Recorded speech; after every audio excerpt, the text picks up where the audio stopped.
Protein சத்து வேணுங்கிறதுக்காக பிள்ளைகள் எல்லாம் பன்னீரை தான் ரொம்ப விரும்பி சாப்பிட்றாங்க. ஆனால் கடையில் கிடைக்கிற பன்னீரெல்லாம் பன்னீரே இல்லைன்னு சொல்கிறாங்க. இந்த பன்னீரை வீட்லேயே சாஃப்டாக சூப்பராக செய்யலாம். அதுக்கு 1 லிட்ரு பாலை நல்லா பொங்குற அளவுக்கு காய்ச்சிக்கணும்.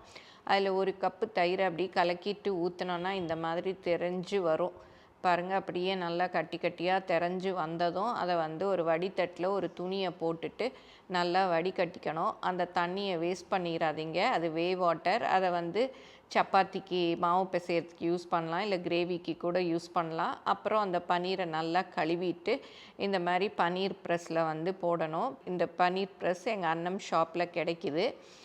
இதில் ஒரு கீழே ஓட்டை ஓட்டையாக இருக்கு இல்லையா, அது மேலே இந்த துணியில் இருக்க பன்னீரை வச்சு அப்படி நல்லா லெவல் பண்ணிவிட்டு அதை அழகாக மடித்து விட்டுட்டு அது மேலே நல்லா ஹெவியாக அந்த மூடி இருக்கு இல்லையா, அதில் மூடிட்டு இடிக்கல்லை வச்சு அப்படியே மூடிட்டோன்னா அது நல்லா அந்த வெயிட்டில் ப்ரெஸ் ஆகிடும். 1 மணி நேரம் கழித்து திறந்து எடுத்து பார்த்தா சூப்பராக பன்னீர் ரெடி ஆகிடும்.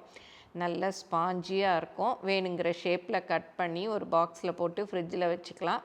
1 வாரம் வரைக்கும் செய்யலாம். இந்த பன்னீர் ப்ரெஸ் வேணும்னா எங்கள் அண்ணன் ஷாப்பில் கிடைக்கிது. வேணுங்கிற சைஸில் கட் பண்ணி யூஸ் பண்ணலாம். அவ்வளோ சாஃப்டாக ஸ்பாஞ்சியாக இருக்கும். எல்லோரும் ட்ரை பண்ணி பாருங்கள்.